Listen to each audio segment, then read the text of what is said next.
You are watching How to Pro. Please subscribe the channel and press the bell icon. How to convert audio file into mp3 format online.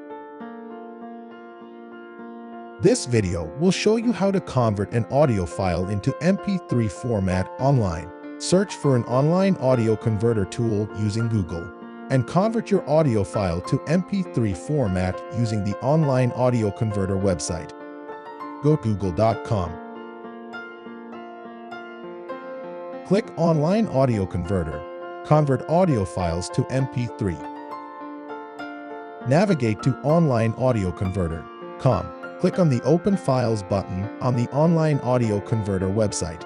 Select the audio file you want to convert by clicking on the Choose File button and navigating to the file location on your computer. Choose the desired output format by clicking on the MP3 option in the Format drop-down menu. Click on the Convert button to start the conversion process. Once the conversion is complete, click on the Download button to download the converted MP3 file.